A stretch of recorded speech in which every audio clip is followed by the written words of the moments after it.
മാങ്കൂട്ടമാണല്ലോ എല്ലായിടത്തും ചർച്ച. ഇതിനു മുമ്പ് എല്ലാവരും പറഞ്ഞിരുന്നത് എവിടെ പരാതിക്കാരി, എവിടെ പരാതി, എന്തേ പോലീസ് കേസ് എടുക്കാത്തത് എന്നൊക്കെയായിരുന്നു. അപ്പോൾ ഇതാ പോലീസ് കേസ് എടുത്തിരിക്കുന്നു, പരാതിക്കാരി രംഗത്തും വന്നിരിക്കുന്നു.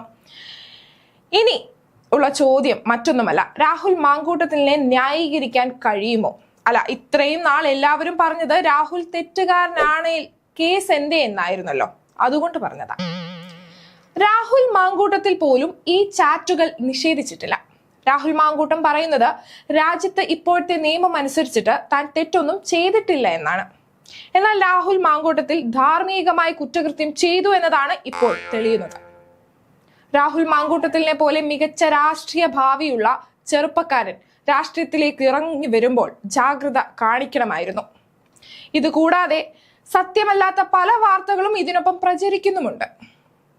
രാഹുൽ മാങ്കൂട്ടത്തിനെതിരെ കോൺഗ്രസ് പാർട്ടിക്കുള്ളിലും പാർട്ടിയുടെ പുറത്തും എല്ലാവരും ഒരുമിച്ച് നിന്ന് രാഹുൽ മാങ്കൂട്ടത്തിനെ വീഴ്ത്തുക എന്ന കൃത്യമായ അജണ്ടയിൽ പ്രവർത്തിച്ചു. കോൺഗ്രസ് നേതാവ് പോലും ഒപ്പമുണ്ട്. രാഹുൽ മാങ്കൂട്ടത്തിനെതിരെ ശബ്ദമുയർത്തിയത് ചില വനിതാ നേതാക്കളാണെന്ന് ഓർക്കണം. അതുകൊണ്ട് പ്രസക്തമായ ഒരു ചോദ്യമാണ്, രാഹുൽ ഇനി എന്ത് ചെയ്യണം? ഇപ്പൊ രാഹുൽ മാങ്കൂട്ടം ജാമ്യാപേക്ഷ കൊടുത്തിട്ടുണ്ട്. മറ്റൊരു കാര്യം, കീഴടങ്ങുക, നിയമങ്ങൾക്ക് വിട്ടുകൊടുക്കുക. രാഷ്ട്രീയ ധാർമ്മികത പാലിക്കാൻ രാഹുൽ MLA പദവി രാജിവെക്കണം എന്നതും പറയാം. പക്ഷേ ഈ കാലത്ത് രാഷ്ട്രീയ ധാർമ്മികതയ്ക്ക് ഒരു പ്രാധാന്യം ഇല്ലാത്ത കാഴ്ചയാണ് കാണുന്നത്. പണ്ടൊക്കെ എന്തെങ്കിലും ആരോപണം കേട്ടാൽ അപ്പോൾ തന്നെ രാജിവെക്കുമായിരുന്നു. പക്ഷേ ഇപ്പോൾ അങ്ങനെയൊന്നുമല്ല. ഒരു ഉദാഹരണം പറയാം. മുഖ്യമന്ത്രിക്ക് സ്തുതി പാടുന്ന 2 പേർ, ഒന്ന് MLA മുകേഷ്, മറ്റൊന്ന് മന്ത്രിയാണ് ഗണേഷ് കുമാർ. സമാനമായ സാഹചര്യത്തിലൂടെ കടന്നുപോയവരാണ്. പീഡന കേസുകളും അനേകം ആരോപണങ്ങളും എല്ലാം ഇവരുടെ പേരിലുള്ളതാണ്. ഇവരാണെങ്കിലോ ധാർമ്മികത മാറ്റിവെച്ച് ന്യായീകരണവുമായി രംഗത്ത് വന്നു എന്നതാണ്. അത് മാത്രമല്ല, അവർക്കുണ്ടായിരുന്ന നേട്ടം അവരുടെ പാർട്ടി അവർക്കൊപ്പം എന്നതായിരുന്നു. ഇവിടെയോ സ്വന്തം പാർട്ടിക്കാർ കൈവിട്ടു. അതാണ് കോൺഗ്രസിലെ ഏറ്റവും വലിയ കുഴപ്പം. വിശ്വസിച്ച് കൂടെ നിൽക്കാൻ കഴിയില്ല. ഒരാപത്ത് വരുമ്പോൾ തടിയൂരും. അതാണ് അവരുടെ സ്വഭാവം. രാഹുൽ മാങ്കൂട്ടത്തിലും ഷാഫി പറമ്പിലും VD സതീഷിനൊപ്പം കട്ടയ്ക്ക് നിന്നതാണ്. ഇവർ ഒന്നിച്ചു നിന്നതുകൊണ്ടാണ് പാലക്കാടും നിലമ്പൂരും അത്രയും വലിയ വിജയം നേടിയത്. പക്ഷെ ഈ വിഷയം ഉണ്ടായപ്പോൾ രമേശ് ചെന്നിത്തല രാഷ്ട്രീയ ഇടപെടൽ നടത്തുന്നു.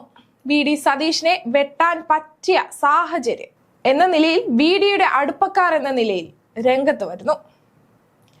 ഇത് തനിക്ക് പണിയാകുമെന്ന് കരുതി ചെന്നിത്തലയേക്കാൾ ശക്തമായി VD സതീശൻ കൂടെ നിന്നവരെ തള്ളി പറയുകയാണ്. അതാണ് കോൺഗ്രസ് പാർട്ടിയുടെ ഒരു കുഴപ്പം. സ്വന്തം പാർട്ടിക്കാരോട് പോലും യുദ്ധം ചെയ്ത് മുന്നേറലാണ് ഇപ്പോൾ നടക്കുന്നത്. ഇനി രാഹുൽ മാങ്കൂട്ടത്തിന്റെ കാര്യത്തിലേക്ക് കടന്നാൽ, 2 പേർ തമ്മിൽ സംസാരിക്കുന്ന ശബ്ദരേഖ സത്യമാണെന്ന് കരുതുക. അങ്ങനെയാണെങ്കിൽ തന്നെ അവർ തമ്മിലുള്ള അടുപ്പം, ബന്ധം നഷ്ടപ്പെട്ടപ്പോഴുള്ള സ്വാഭാവിക പ്രതികരണമല്ലേ? അതിൽ എന്ത് ക്രിമിനൽ ബുദ്ധിയാണുള്ളത്? 2 പേർ പ്രണയിക്കുമ്പോൾ ഏതറ്റം വരെയും പോകാം. പ്രണയം നഷ്ടപ്പെടുമ്പോഴും എതിർഭാഗത്ത് ഏതറ്റം വരെയും പോകാം. അതിന് അപ്പുറത്തേക്ക് എന്ത് തെളിവാണ് നമ്മുടെ മുന്നിലുള്ളത്? നമ്മുടെ നാട്ടിലെ പ്രധാനപ്പെട്ട ചാനലുകൾ ഇതിനെ ഒരു പ്രധാന വിഷയമാക്കുന്നത് നമ്മൾ മലയാളികളുടെ ലൈംഗിക ദാരിദ്ര്യത്തെ കുറിച്ച് ചാനലുകൾക്ക് നിശ്ചയമുള്ളത് കൊണ്ടാണ്. ഈ പറഞ്ഞതിനോട് പ്രേക്ഷകർക്ക് യോജിക്കാതെ ഇരിക്കാൻ പറ്റുമോ?